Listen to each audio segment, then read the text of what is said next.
verse 1, you'll read verse 2 alternately po, and then sabay-sabay sa verse number 12.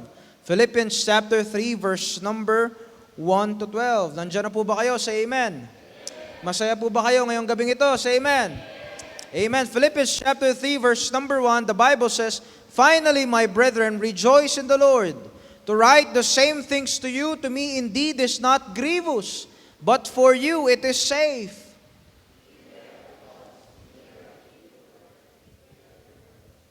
For we are the circumcision, which worship God in the Spirit and rejoice in Christ Jesus, and have no confidence in the flesh.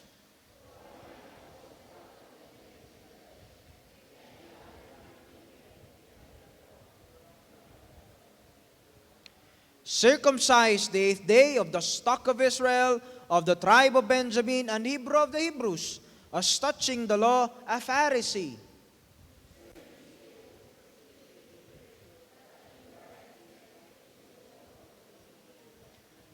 But what things were gained to me, those I counted loss for Christ.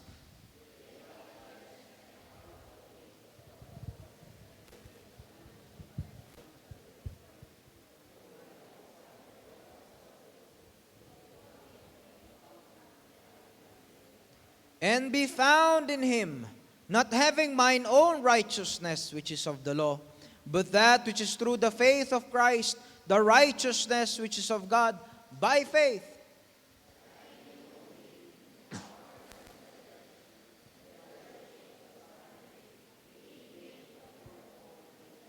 If by any means I might attain unto the resurrection of the dead. Altogether in verse number 12, very begin.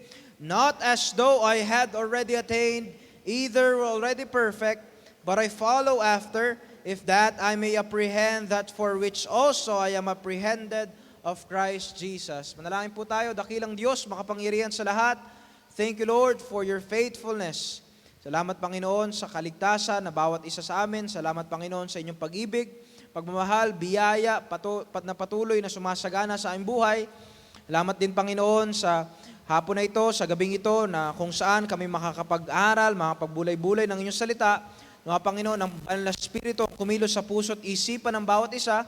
Dalangin din po namin, Panginoon, na sa aming kalagitnaan, walang sino man ang maitaas, kundi ang Panginoong Jesucristo lamang. Nawa, Panginoon, may Jesus Christ be the center of this message. And nawa, Panginoon, kayo po ang patuloy na makita at maluwalhati, Panginoon, sa gabing ito. Dalangin din po namin, Panginoon, na mga kapatiran na kayo patuloy na kumilos sa kanilang buhay, kayo patuloy na manguna at patuloy na gumabay, Panginoon, sa amin. Nawa, Panginoon, umuwi, Panginoon, kami, may daladala na mga pangako, katotohanan ang gagaling sa iyong salita at lumakas ang aming spiritual na buhay. Hamunin niyo po ay, Panginoon, sa gabing ito. Salamat, Panginoon, sa inyong pong biyaya. Sa ngalan ni Jesus, ito ang aming dalangin. Amen and amen. Makakaupo na po tayong lahat. Again, salamat po. Salamat po, Harvesters Baptist Church. Thank you, Pastor Jing, for this opportunity na makapagbahagi ng salita ng Diyos. At nawa, you would pray for Costa Rica. You would pray for countries. We'd pray for places that needs the gospel. And sana hindi lang tayo manalangin, kundi tayo mismo ang humayo. Tayo mismo ang magbahagi ng Ebanghelyo ni Kristo, sapagkat yan ang ating tungkulin bilang isang Kristiyano, yan ang mandato sa atin ng Panginoon upang abutin ang mga kaluluwa, abutin pa ang mga nawawalang kaluluwa sa mundong ito. And alam nyo, binasa natin sa Philippians chapter 3, at bigyan ko lang kayong kaunting background sa Philippians. It was written by the Apostle Paul. At alam niyo, during this time, si Apostol Pablo ay nasa kulungan. Habang sinusulat niya itong Philippians, siya huy nasa kulungan, siya ay nasa Roma, at this was the first imprisonment of the Apostle Paul in Rome. And alam niyo, during this time, habang si Apostol Pablo ay nasa kulungan, siya ay matindiyang paghihirap. Siya hinaharap niya yung matinding paghihirap. He was in so much suffering during this time, and he was being persecuted by the Roman government. Kaya nga sabi ng mga scholars, while habang si Apostol Pablo ay nakakulong sa Roma, this was one of the greatest trial of the Apostle Paul. When he was in Rome, habang nandito siya ay talagang hinaharap niya isa sa pinakamatinding paghihirap, pinakamatinding pagsubok ng kanyang buhay while he was in Rome. Why? Because he was being persecuted. He was being tortured by the government. He was in so much suffering during this time. Pero this is the irony. Ito yung kabaliktaran. Kahit na si Apostol Pablo ay naghihirap, kahit nandun siya sa gitna ng bagyo ng kanyang buhay, kahit na nandun siya sa gitna ng pagsubok sa kanyang buhay, magtataka ho tayo that the key theme of this verse, of this chapter, of this book, is rejoice. Kaya nga ho, yung key verse ng Philippians ay Philippians chapter 4, verse number 4. Rejoice in the Lord always, and again I say rejoice. And let me ask you this afternoon, how can you rejoice if you're in the midst of suffering? How can you rejoice if you're facing such kind of great trial in your life? Paano tayo makakapag-rejoice kung mayroong problema? Paano tayo magiging magalak sa Panginoon kung meron tayong hinaharap na pagsubok sa ating buhay? Kung may unos, kung may bagyo sa ating buhay, paano tayo magiging magalak? Pero si Apostol Pablo, nalaman niya at natuklasan niya na ang tunay na pinanggagalingan ng kagalakan ay hindi ho yaman. Ang tunay na pinanggagalingan ng kagalakan ay hindi ho magandang trabaho. Ang tunay na pinanggagalingan ng kagalakan ay hindi mahahanap sa mundong ito, sapagkat the true source of joy is none other than Jesus Christ. Yung malaman mo ikaw ay ligtas, yung malaman mo ikaw ay hindi na makakatikim ng galit ng Diyos sa impyerno, yung malaman mo ikaw ay pinalaya ng Diyos, yung malaman mo ikaw ay binigyan ng pag-asa ng Diyos, sapat na yun na rason para tayo maging magalak sa Panginoon. Regardless of anything, regardless of suffering, regardless of sacrifices, regardless of death, regardless of imprisonment, regardless of these problems, we can still rejoice. Why? Because we knew whom we believe. And that's Jesus Christ. Kaya ho, si Apostol Pablo, kahit na nagsasuffer siya, kahit na talagang naghihirap siya, he can still rejoice. Why? Because he knew that the true source of joy is Jesus Christ. Alam niyo ho, bigyan ko lang din ho kayo ng counting yung sitwasyon ng mga Philippian believers during this time. Bakit kaya sinulat ni Apostol Pablo in the book of Philippians? Bakit kaya? Isa sa mga rason kung bakit sinulat ni Apostol Pablo yung book of Philippians, para saluduhan niya yung mga kapatiran sa Philippi. Para palakpakan niya yung mga kapatiran sa Philippi, para i-commend niya yung mga tao sa Philippi, para pasalamatan niya yung mga tao sa Philippi. Bakit niya ba kailangan gawin yun? Kasi alam niyo ba yung sitwasyon ng Philippi during this time? Alam niyo ba yung sitwasyon ng mga Macedonian believers during this time? Macedonian believers during this time were facing such kind of great trial of affliction. Na ultimo, mga Kristiyano doon, hindi nila pwedeng sabihin sa public na sila'y Kristiyano. Bakit? Because there's a great threat from the Roman Empire. Pwede silang patayin, pwede silang ipakain sa leon, pwede silang kaladkarin ng kabayo, pwede silang sunugin ng buhay, ipako pati warik. At yun minsan yung nararanasan ng mga Philippian believers during this time. Pinagpapapatay sila. They were facing great trial of affliction. Kaya nais sabihin ni Apostol Pablo, salamat sa inyong trabaho. And not only that, they were not only facing a great trial of affliction during this time, the Macedonian believers or the Philippian believers during that time was also in deep poverty. Matindi ho ang hirap ng mga Philippian believers during this time. Isang kahig, isang tuka. Kung may magsasabi sa atin dito na mahirap ako pero nakakakain ka 3 beses sa isang araw, hindi ka mahirap compared sa mga taong ito. Kasi itong mga taong ito, talagang matindi ang hirap. Pero alam niyo ho, yung nakakatuwa, regardless sa sitwasyon nila, regardless kahit na wala silang pera, pagdating sa paglilingkod sa Panginoon, sold out sila. Sabi nga ni Apostol Pablo sa 2 Corinthians chapter 8, beyond their power, they were willing of themselves. Why? Because they gave themselves first to the Lord. Kaya sabi ni Apostol Pablo, kaya nga isa sa mga dahilan kung bakit sinulat ni Apostol Pablo, yung Philippians, ay para pasalamatan niya itong mga taong ito. Para sabihin niya sa mga taong ito, I'm always praying for you. When I remember you, I find it joy. Pag palagi naalala ko yun, nagiging magalak ako. Sabi ni Apostol Pablo, sabi niya palagi, in-encourage siya itong mga taong ito that being confident of this very thing, that he which hath began a good work in you will perform it until the day of Jesus Christ.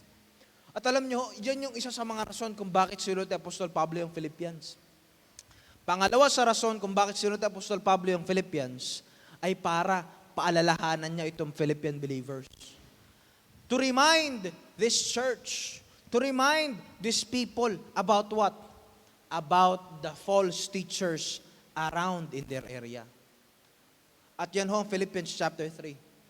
Sabi niya dito sa Philippians chapter 3 verse number 1. Look at your Bibles, Philippians chapter 3 verse number 1. Sabi niya dito, finally my brethren. Nasa concluding part na ho siya ng kanyang letter. Finally my brethren, rejoice in the Lord. Imagine, the Apostle Paul encouraged these people to rejoice. Ano kaya yun? Paano kaya magsasabi ko, uy, maging magalak ka naman. Uy, maging masaya ka para sa Panginoon. Ikaw ay pagkamatayan na mismo ay nakaharap sa iyo. How can you rejoice? But the Apostle Paul knew the secret that the true source of joy is Jesus Christ. Kaya sabi sa verse number 1, to write the same things to you, to me indeed is not grievous, but for you, it is safe.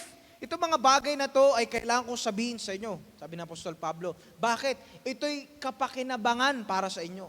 At ano yung mga bagay na nais ibahagi ng Apostol Pablo? In verse number 2, beware of dogs, beware of evil workers, beware of the concision. Ang dogs na tinutukoy ni Apostol Pablo dito, hindi ho yan yung mga alaga nating mga hayop. Ang dogs na tinutukoy dito ni Apostol Pablo, these were the false teachers na nagkalat sa Philippi. At ang tinuturo ng mga taong ito, ang circumcision o ang pagsunod sa batas ay kailangan, necessary para ang isang tao ay maligtas. Sabi ni Apostol Pablo, beware of these people. Iwasan nyo yung mga taong yan. These are evil workers. Bakit? In verse number 3, sabi ni Apostol Pablo, for we are the circumcision. Tayo yung nilinis ng Diyos. Tayo yung inhiwalay ng Diyos. Tayo yung hindi nagtitiwala sa laman, which worship God in the Spirit and rejoice in Christ Jesus and have no confidence in the flesh. Pagdating sa kaligtasan, hindi ho tayo nagtitiwala sa ating sarili. Pagdating sa kaligtasan, hindi tayo nagtitiwala sa ating laman. Pagdating sa kaligtasan, hindi tayo nagtitiwala sa mundong ito. Bakit? Kasi ang kaligtasan ay biyaya ng Diyos. Wala tayong kayang may pagmalaki. Hindi natin pwedeng sabihin, ginawa ko at sinunod ko itong batas na to at ako'y may karapatan ng maligtas. Hindi ho natin pwedeng sabihin na yung mga bagay na yun. Kasi ang kaligtasan ay hindi nakabase sa laman. Ang kaligtasan ay biyaya ng Diyos. Kaya if you're saved this evening, we have to rejoice. Kasi hindi na ho natin kailangan pagtrabuhan ng kaligtasan. Hindi na ho natin kailangan lumuhod pa, pumunta dito para maligtas. Hindi na ho natin kailangan pagsama-samahin pa yung rebulto para maligtas. Hindi na ho natin kailangan magpabaptize pa sa iba't ibang simbahan para tayo maligtas or pumunta pa sa Saudi para tayo maligtas. Hindi na ho natin kailangan gawin yung mga bagay na yun. Ang kailangan lang natin gawin ay manampalataya kay Kristo. Kaya sabi niya sa verse number 4, though I might also have confidence in the flesh, if any other man thinketh that he hath whereof he might trust in the flesh, I more. Ang ibig sabihin lang ho niyan, in layman's term, kung ang kaligtasan, sabi ni Apostol Pablo, ay matatamo sa pagsunod sa batas, mas effective akong teacher. Mas paniwalaan niyo ako pag ako nagturo ng kaligtasan ayon sa batas. Bakit? Kung ang kaligtasan ay matatamo lamang sa pagsunod sa batas, sabi ni Pablo, ay mas paniwalaan niyo ako. Bakit? Nilatag niya ako kung sino siya before. Pinaliwanag ni Apostol Pablo kung ano yung meron sa kanya before. At ano yun? In verse number 5. Ano meron si Apostol Pablo? Circumcised the 8th day. Yan yung unang step para sa isang Hudyo. Yan yung unang covenant, Abrahamic covenant, to be circumcised on the 8th day, exactly 8th day. At yan si Apostol Pablo before. He was circumcised on the 8th day of the stock of Israel. Kinukumpara niya yung kanyang sarili sa mga Gentiles false teachers. Yung mga Gentiles na yan, hindi naman mga circumcised sa mga taong yan eh. Yung mga Gentiles na yan, citizens ba yan ng Israel? Sabi ni Apostol Pablo, I came directly from Israel. I can trace that my lineage came directly from Abraham. Sabi ni Apostol Pablo, of the stock of Israel. I am a citizen of Israel. I came from the nation of Israel. Yung mga false teachers na yan, bakit yung paniniwalaan yung mga false Gentiles, false teachers na yan? Hindi naman yung mga citizens of Israel. Tapos ang tinuturo nila, pagsunod sa batas ng Hudyo, kabaliktaran. Ano pa yung paliwanag ng Apostol Pablo? He came from the tribe of Benjamin. Alam niyo ho, ang Benjamin ay isa sa mga elite na tribo. Yung sa 12 tribo, yung 10 tribo sa taas, wala luwabas na mabubuting hari. Northern Kingdom. Yung 2 tribo sa baba, Benjamin at Judah, yan yung mga elite na tribo na kung saan may luwabas na mga mabubuting hari. At hindi lang siya basta-basta galing sa elite na tribo. What was the name of the apostle? Ano yung pangalan ng Apostol Pablo before? His name was Saul. At imagine, he was named after, ipinangalan ho siya sa unang hari ng Israel. Sino yun? Si King Saul. At they came from the same tribe, Benjamin. And that was the Apostle Paul before. Kaya sabi niya, kung ang kaligtasan ay matatamo lamang sa pagsunod sa batas, itong mga rason na to, itong mga dahilan na to, itong mga detalye na to, sapat na ito na rason para paniwalaan niyo ko. Pero hindi lang ho yun ang meron si Apostol Pablo. He was an Hebrew of the Hebrews. Pagdating sa batas, ay pine-perfect niya lahat ng pagsunod sa batas. Pagdating sa edukasyon, he sat at the feet, under the feet of Gamaliel. He came from one of the prestigious discipler during the time. Pagdating sa batas. Kaya nga, he was an Hebrew of the Hebrews. He can say to himself, I am an Hebrew of the Hebrews. I am better than the Hebrews living in this place. I am better sa lahat ng kanila. Kaya nga, ultimo, naging Pariseo siya. Hindi lang siya basta-basta sumusunod sa batas. Siya pa'y nagpapatupad ng batas. At yan ho yung mga credentials ni Apostol Pablo. Ito pa nga lang, sapat na rason para paniwalaan si Apostol Pablo. Para sundin siya. Kung ang kaligtasan ay matatamo lamang sa pagsunod sa batas, itong mga rason na to in verse 5, sapat na ito na rason para paniwalaan siya. Pero hindi lang po yun yung nilatag niya sa atin. Meron din siya mga working experience na binigay. In verse number 6, hinahanapan niyo ba ako ng working experience? Hinahanapan niyo ba ako ng history? Meron. Concerning zeal, persecuting the church. It means to say that I killed Christians. I destroyed churches. I burned churches for the sake of obeying the law. At hindi lang ho yun, touching the righteousness which is in the law, blameless. And yet, he found himself blameless as he obeys the law, as he pursue the law. Pero ito yung matindi, na pinaliwanag niya sa mga Philippian believers at ipinapaliwanag ng salita ng Diyos sa atin ngayon. In verse number 7. But what things were gained to me, those I counted loss for Christ. Na hindi lahi ang magliligtas sa atin. Hindi rin yaman na magliligtas sa atin. Hindi rin edukasyon ang magliligtas sa atin. Hindi rin pagsunod sa mabuting gawa ang magliligtas sa atin o pagsunod sa batas ang magliligtas ng kaluluwa mo sa kapahamakan sa impyerno, sa galit ng Diyos sa impyerno, sapagkat sabi ni Apostol Pablo, lahat ng mga bagay sa mundong ito ay kalugihan. Kaya nga lahat ng bagay na meron siya noon, inihalin tulad niya na kalugihan nung nasumpungan siya ni Kristo at nung nasumpungan niya si Kristo. Kaya sabi niya sa verse number 8, yea, doubtless, hindi ako tumatanggi, hindi ako nagsisinungaling. I count all things but loss for this one reason, for the excellency of the knowledge of Christ Jesus, my Lord, for whom I would rather suffer the loss of all things. I would rather give up everything and do count them but dung. At itatrato ko siyang dumi. For this one reason, that I may win Christ. Title of our message this evening, that I may win Christ. Kanina may kinanta dito, to win God's smile. And that should be our desire, to win Jesus Christ. To win Christ. And that's the desire of the Apostle Paul, that he would rather give up everything. He would rather sacrifice everything. He would rather set aside everything. He would rather leave his comfort zone for the sake of the knowledge that Jesus Christ alone offers. And for him to win Jesus Christ. There are three things na nais ko pong ibahagi sa inyo ngayong gabi. Number 1 is in verse number 8. Sabi niya, yea, doubtless, and I count all things but loss, for the excellency of the knowledge of Christ Jesus, my Lord. Number 1, the supremacy of knowing Christ.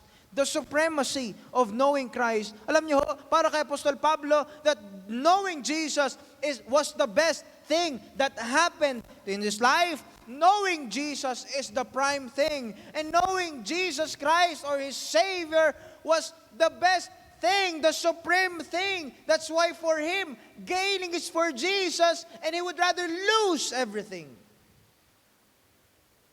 He would rather give up everything for the sake of the knowledge that Jesus Christ alone offers. It means to say, mga kapatid, that this evening, for us, like for the Apostle Paul, for us, Jesus Christ should be enough. Jesus Christ is enough compared to our life before, compared to any other things that this world offers. For us, it should be Jesus. Enough is Jesus Christ. Sapat na ho si Apostol, sapat na ho ang Panginoong Jesucristo. Wala na tayong hahanapin pa. Nung tayo naligtas, nung tayo nakakilala sa Panginoon, nung tayo pinalaya ng Panginoon sa mga bagay na yan, ay sapat na ho na rason na tayo ay dapat maging magalak sapagkat bakit meron tayong Kristo. Kaya nga sabi ni Apostol Pablo, I would rather give up everything. Why? Kasi alam ko ang tunay na magbibigay sa akin ng tunay na kasapatan, ng tunay na kagalakan, ng tunay na kaligayahan ay walang iba kundi si Kristo. Kaya nga sabi niya, yea, doubtless, hindi ako tumatanggi, hindi ako nagsisinungaling. Lahat ng mga bagay na naiiniwanan ko, lahat ng mga bagay na yan ay inari kong kaligayahan for this one reason, for the knowledge that Jesus Christ alone offers. It means to say that Jesus Christ is enough. Hindi mo makukumpara yung kaligtasan na to sa yaman ng mundo. Hindi natin may kukumpara ang mga bagay na meron tayo o ang mga bagay sa mundong ito sa kaligtasan. Sapagkat hindi maaabot ng mga bagay sa mundong ito o ng ating sariling gawa ang kaligtasan na binibigay ng Panginoong Jesucristo. I hope we will value the worth or the salvation is free, but it was very costly. Our salvation was free. It is free, but it was very costly. Bakit? Ano naging halaga ng kaligtasan? Our salvation made Jesus Christ, the God of heaven, the God who made the heavens and the earth, die on that cross of Calvary. Kaya nga ho, if you're saved this morning, if you're saved this afternoon, we have to rejoice. We have to be glad. Why? Because we have the true hope, the solid rock, the Jesus Christ, our Savior. Kaya nga sabi niya sa verse number 9, and be found in Him. Nung nakita ko ang aking sarili sa harapan ni Kristo, wala akong nakitang matuwid kong ginawa ayon sa batas. Hindi ko nakita yung pagtatrabaho ko, hindi ko nakita yung pagsunod ko sa batas. Hindi ako naging matuwid sa harapan ng Diyos. Pero paano tayo magiging matuwid sa harapan ng Diyos? But that which is through the faith of Christ, the righteousness which is of God by faith, ayon sa ating pananampalataya kay Kristo, tayo magiging matuwid sa harapan niya. Kaya nga sa verse number 10, ito yung desire ni Apostol Pablo. At ultimo, mamamatay na si Apostol Pablo during this time. Ultimo, si Apostol Pablo ay matindi na ang paghihirap para kay Kristo. Pero ito pa rin yung desire niya bago siya mamatay. And the rest of his life, at ano yun? In verse number 10, that I may know Him. That I may know Him, and the power of His resurrection, and the fellowship of His sufferings, being made conformable unto His death. It means to say, mga kapatid, that the Apostle Paul's desire is to know more about Jesus Christ. Alam niyo si Apostol Pablo, matindi na yung hirap niya dito during this time. Alam niyo bago siya makarating ng Roma, nag-suffer pa siya ng shipwreck. Natuklaw pa siya ng ahas. At marami na siyang sakripisyo before. Alam niya na nga na may bonds, may afflictions ahead of him. Kaya nga sabi niya sa Acts chapter number 20, verse number 24, but none of these things move me, neither count I my life dear unto myself, so that I might finish my course with joy, and the ministry which I have received to testify the gospel of the grace of God. Alam niya na may mga problema, alam niya na may bonds, alam niya na may tendency na pwede siyang mamatay, pero nung sabi niya, hindi na importante itong buhay na ito. Ang mas importante ay yung mga kaluluwang naghihintay sa akin doon sa lugar na yun. Ang mas importante ay kailangan kong gampanan ang tungkulin binigay sa akin ng Diyos. Kailangan kong gampanan at gawin yung mga responsibilidad na iniatang sa akin ng Diyos. Kaya nga sabi ni Apostol Pablo, even though he's in suffering during this time, even though he had a lot of sacrifices for the sake of Jesus Christ, and yet his desire is to know more Jesus Christ. Do we really know Jesus Christ? Alam niyo marami nagsasabi, marami mga Kristiyano nowadays na sinasabi na sapat na yung kaalaman ko para kay Kristo. Alam ko na yung mga Bible na yan, alam ko na yung mga verse na yan. Pero alam niyo even the Apostle Paul, who had a lot of sacrifices for Jesus Christ, who made big things and great things for Jesus Christ, can testify this morning, this evening. Sabi niya, kulang pa yung mga kaalaman ko para kay Kristo. Alam niyo, pwede naman sabihin ng Apostol Pablo, Lord, I'm done. Lord, this is enough. Marami na akong sakripisyo para sa'yo. Marami na akong ginawa para sa'yo. Siguro naman sapat na yung mga bagay na yun para hindi na ako maglingkod. Pero alam niyo, ang desire ni Apostol Pablo dito in verse number 10 ay nais na pang makilala si Kristo. Kasi para sa kanya, kulang pa yung mga kaalaman niya kay Kristo. And that is what he means by winning Christ. Remember mga kapatid, if we know Christ, we will love Him. If we know Jesus Christ, we will love Him. And how paano natin mamahalin si Kristo? Alam niyo, kung tunay natin mahal si Kristo, mamahalin natin yung puso ni Kristo. Ano yung puso ni Kristo? Kaluluwa. Hindi na tayo kailangang pukpukin pa para lumabas at humayo at maghayag ng ebanghelyo. Hindi na tayo kailangang pilitin pa para maglingkod sa gawain ng Diyos. Hindi na tayo kailangang sabihan pa para pangitiin at maglingkod para sa Diyos. Bakit? Kasi kung tunay natin kilala si Kristo, gagawin natin yung mga bagay na magpapasaya sa Kanya. Gagampanan natin yung mga tungkulin binigay sa atin ng Diyos. Gagampanan natin yung mga bagay na binigay at iniatang sa atin ng Diyos. Imagine, we are sinners, saved by grace, and yet God counted us faithful, enabled us, and put us into the ministry.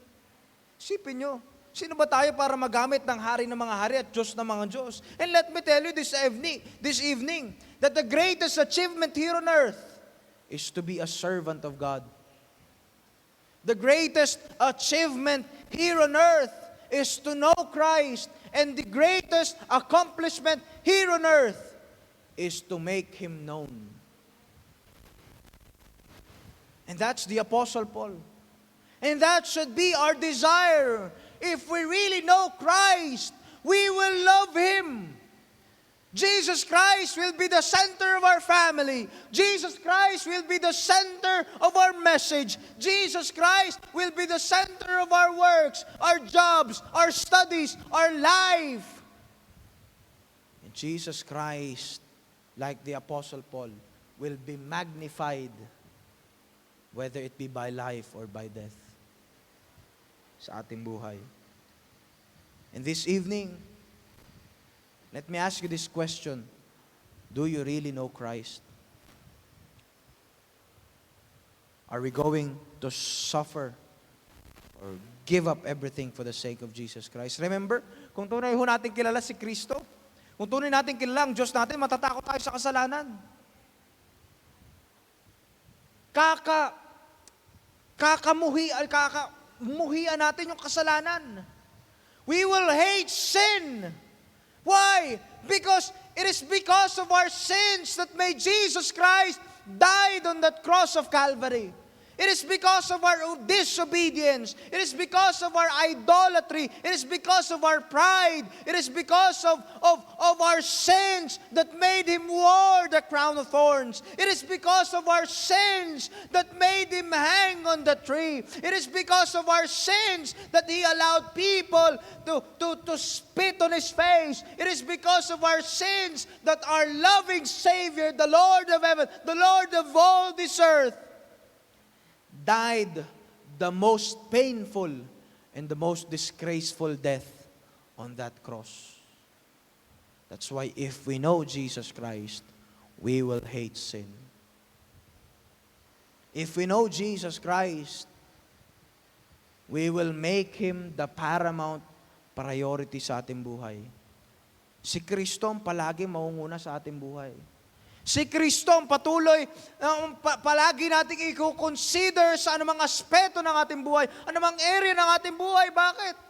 Kasi if we really know Christ, we will make Him our priority. We will make Him our number one sa ating buhay. Do we really know Christ? If we know Christ, we will not hesitate to give. Why? Because we knew that the God that we are serving is a rich God. The God that we are serving is the God that will reward according to our works. The God that provides. Alam niyo ho, ngayon ko lang din na-realize na your investment, pastors, for my family was not in vain. And it went far beyond you have expected. And by the grace of God, the answer was me. The fruit was me. Yung giving nyo sa Panginoon, yung sakripisyo nyo, yung suporta nyo, yung panalangin nyo para sa aking pamilya way back, years back, ay hindi ho naging sayang. At ito'y, it went beyond your expectation.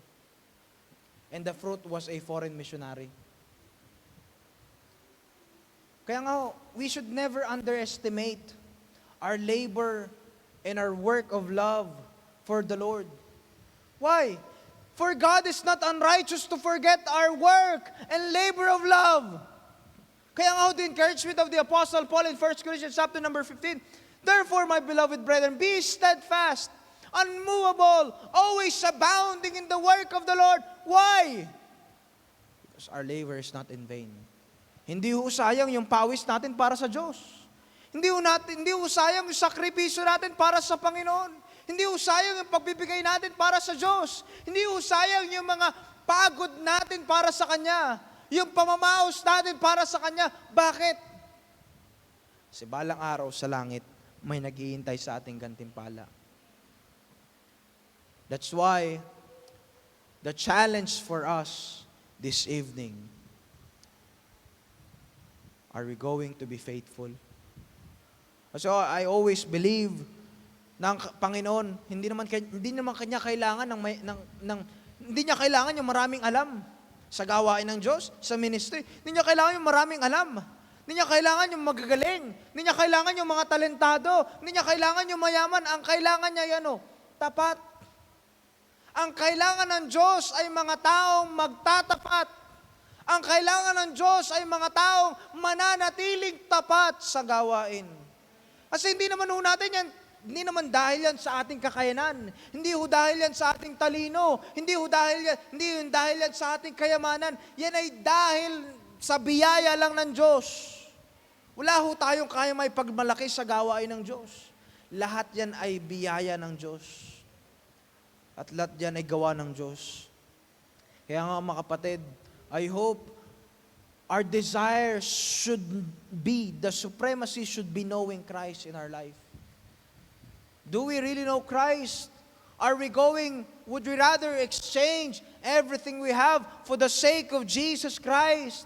Would you rather leave everything, set aside everything for the sake of the knowledge that Jesus Christ alone offers?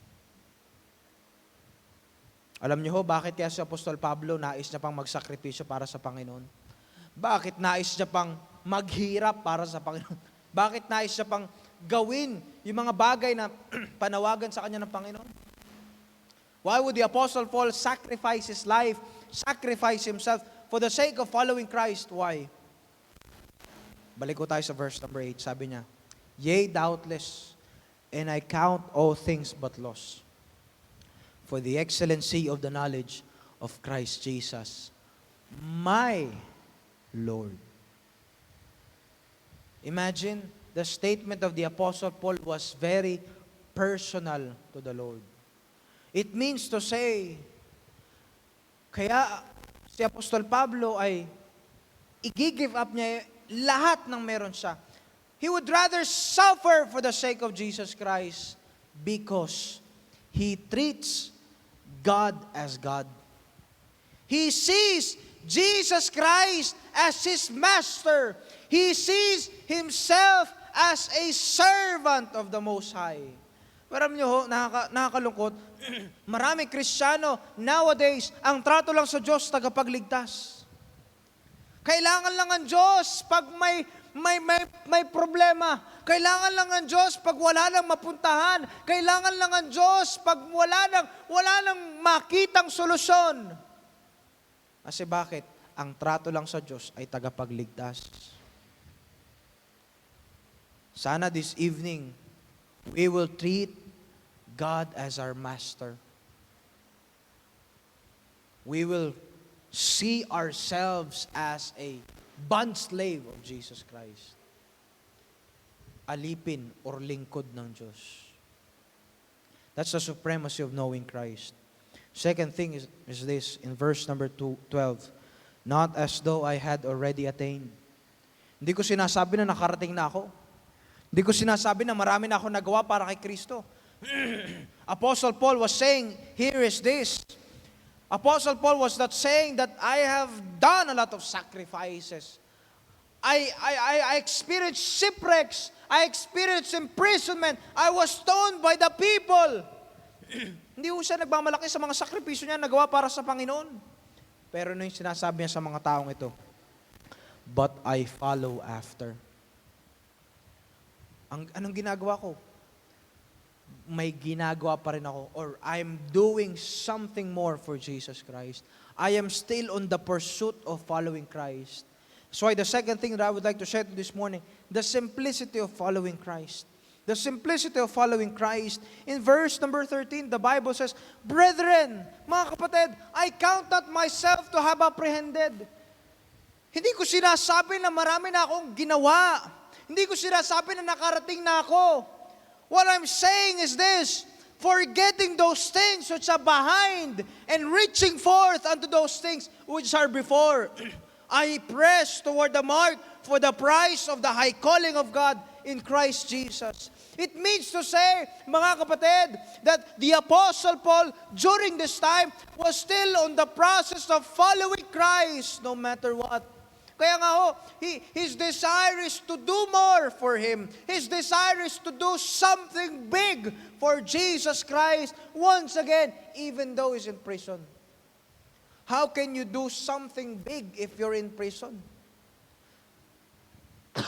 How can you, paano mo magagawa yung tungkuling binigay sa'yo, pinagkatiwala sa'yo ng Diyos?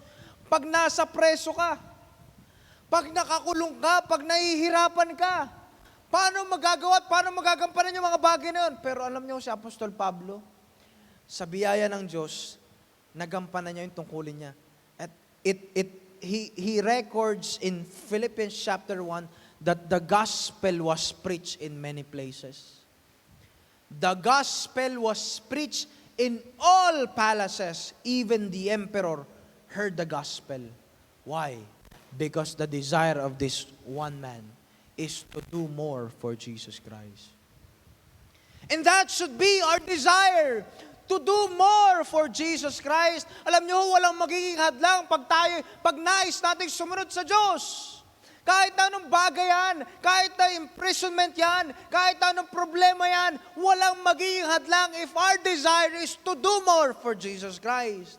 That's the simplicity of following Christ. Forget those things which are behind. Kalimutan na natin yung mga bagay ng nakaraan. What should we do? Reach forth unto those things which are before. Follow Jesus Christ. Pursue Jesus Christ. Do more and press on toward that mark, and that mark is Jesus Christ. We should not settle for less. Maraming mga Kristiyano nagsasabi, matagal na ako sa ministry, okay na itong mga ginagawa ko. Hindi ho. May magagawa pa tayo para sa Kanya.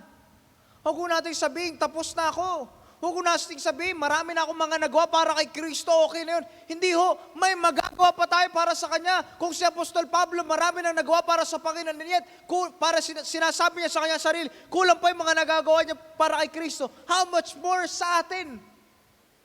Na wala pang nagagawa para sa Diyos. Don't say that I'm young. Huwag ko natin sabihin, bata pa ako, sila na lang yung mga matatanda na lang sa ministry.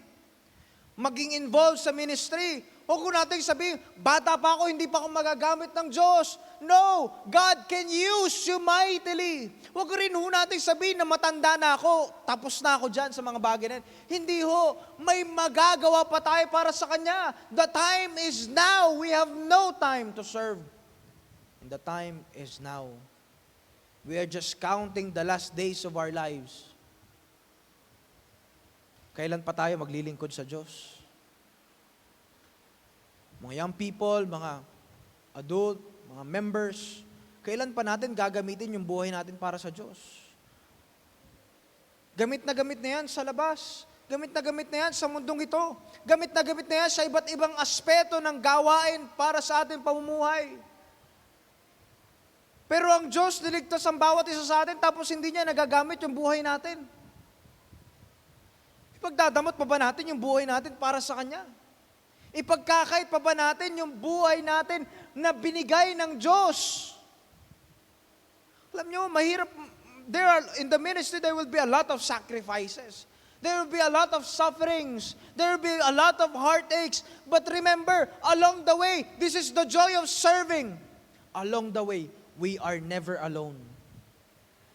Why? Because we have God that continues to fills us and strengthen us. And the promise of God will always be true. His grace will always be sufficient. Alam niyo bakit si Apostol Pablo patuloy pa rin sumusunod para kay Kristo? Why would the Apostle Paul continues to move forward, to press on, to do more, to do something big? Why? Because there is a prize awaiting in him in heaven. Meron hong gantimpalang naghihintay sa atin sa langit. Ang tanong, is our service worth the price? Katumbas ba ng paglilingkod natin sa ngayon ang gantimpalang naghihintay sa atin sa langit? Katumbas ba ng paglilingkod natin ngayon ang commendation ng Panginoon, well done, thou good and faithful servant? Katumbas ba yun ang paglilingkod natin sa ngayon? Kung hindi, gawin na natin yung pinaka-the best natin magagawa sa Diyos. Kaya nga alam nyo, sabi na King Solomon, at the latter part of his life, he says in Ecclesiastes chapter 9, verse number 10, whatsoever thine hand findeth to do it with thy might, do your best. Why? For there is no work, nor knowledge, nor device, nor wisdom in the grave, whither thou goest. Pagpantay ng ating mga paa, nakabarong na tayo at nandun tayo sa isang box, wala na tayong magagawa para sa Diyos. Kaya habang buhay pa tayo, habang nakakahinga pa tayo, habang okay pa yung ating katawan, gamitin natin yun para sa Diyos. Have you done your best for Jesus? Lastly, in verse number 15. Let us therefore, as many be perfect, be thus minded, and if in anything ye be otherwise minded, God shall reveal even this unto you. Nevertheless, whereto we have already attained, let us walk by the same rule, let us mind the same thing. Brethren, be followers together of me, and mark them which walk so as he have us for an example. Apostle Paul, notice the Apostle Paul was encouraging these believers. Sumunod kayo sa akin. Doon sa mga matagal na sa ministry, doon sa bago lang sa ministry, let us walk by the same rule. Let us mind the same thing. We are in this together. Let us you follow me. Let us follow, we followers together of me. And mark them which walk so as you have for us an example. Bakit natin kailangan sundin? Bakit si Apostol Pablo, bakit ba daw natin kailangan sundin ang ating pastor? Bakit natin kailangan sundin ang binigay sa atin o pinagkatiwala sa atin ng Diyos na lingkod? Bakit? In verse number 18. For many walk of whom I have told you often. Maraming lumalakad, maraming magagaling, maraming galing mismo.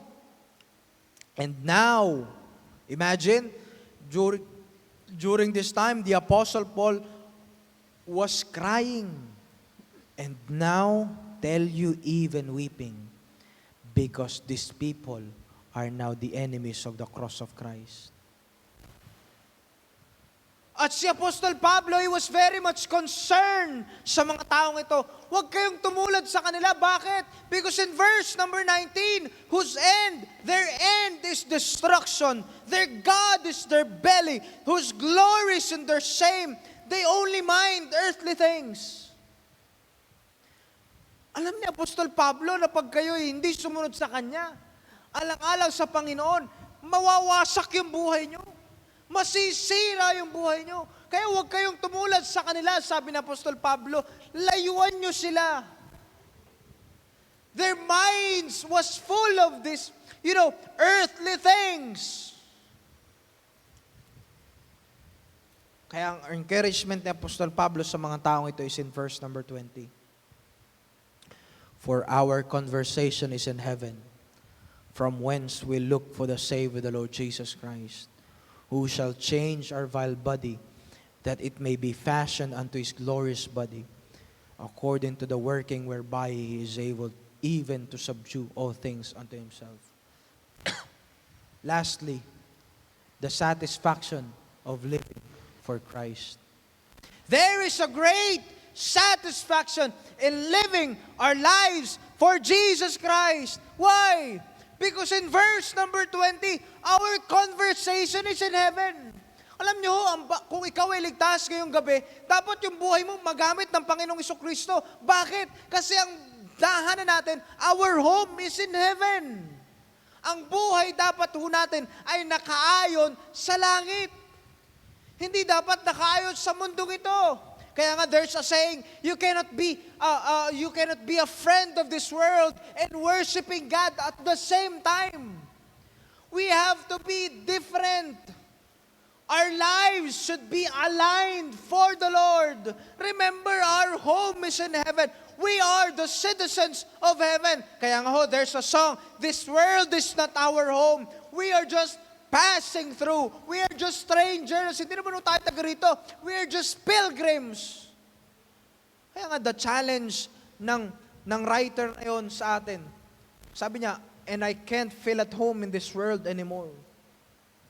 Pero there are a lot of Christians nowadays fail at home sa mundong ito.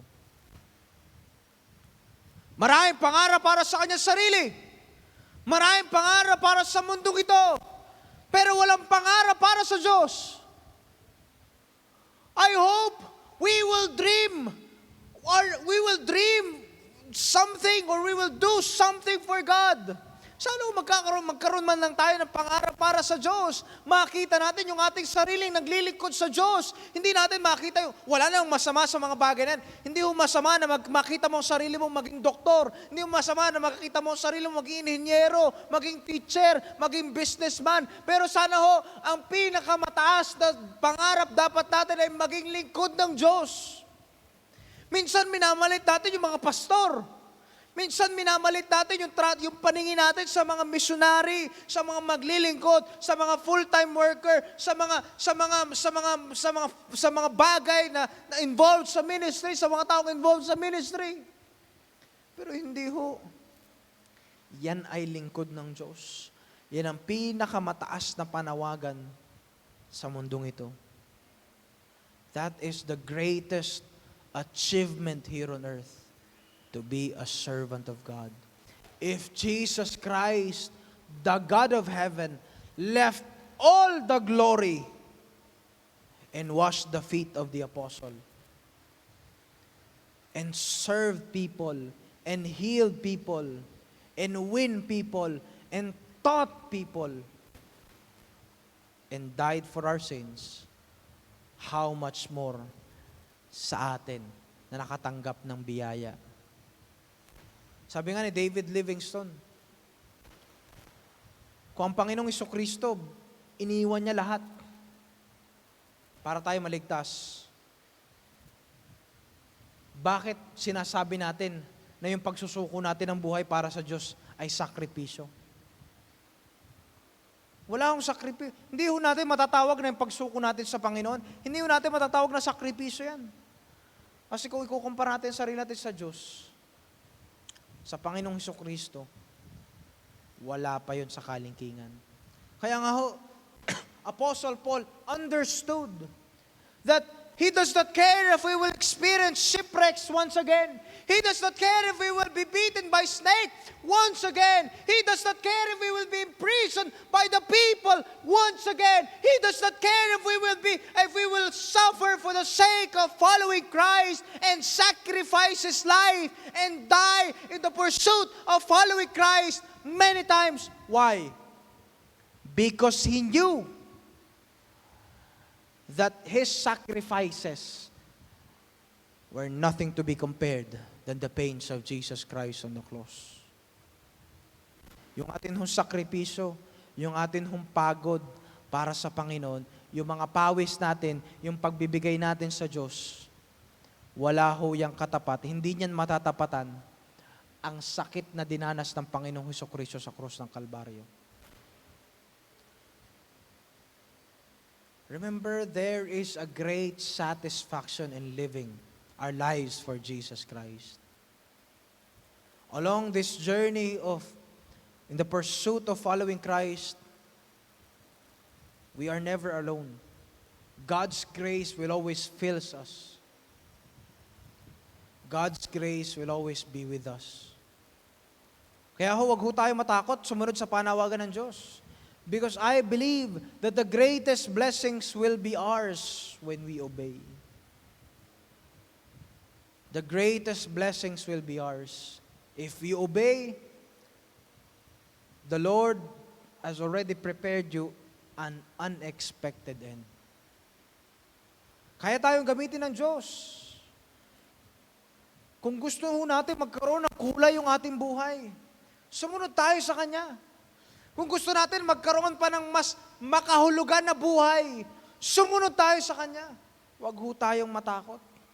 Kasi ang backer natin, you are never in the minority if you have with God.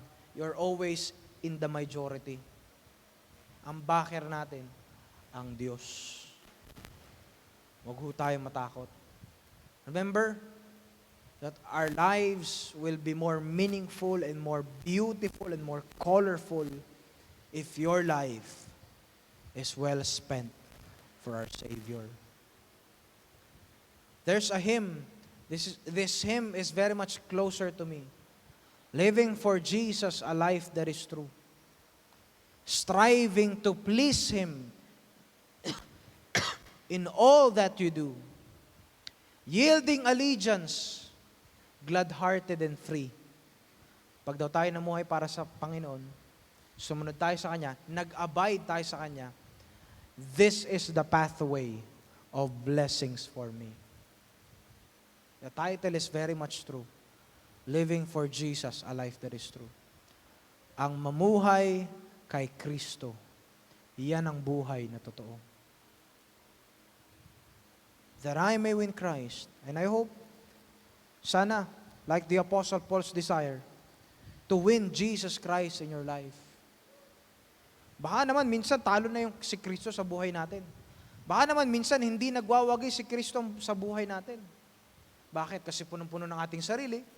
Wala tayong pangarap para sa Panginoon. Wala tayong mithiin para sa Kanya. Wala tayong desire para sa Kanya.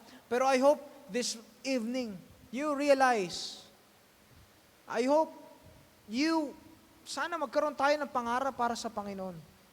Sana magkaroon tayo ng desire na maglingkod sa Diyos. You may be serving behind the scenes or you may be serving in the limelight. Continue to be faithful. Because God rewards faithfulness.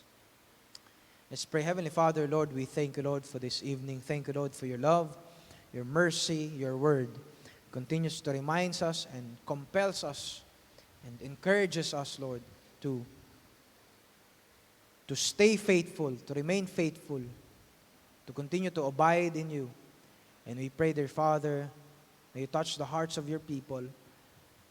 May you speak to the hearts of your people that may we win Jesus Christ in our lives. May Jesus Christ be magnified and may be glorified and may be seen in Jesus Christ. And Lord, help us, Lord, to love souls, to love the mission, to love the gospel, and most especially to love you as our loving Savior.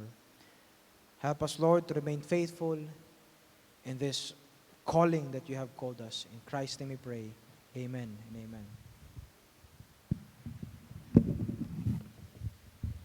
Thank you very much, Brother Madrano. Napakagandang presentation, napakagandang mensahe.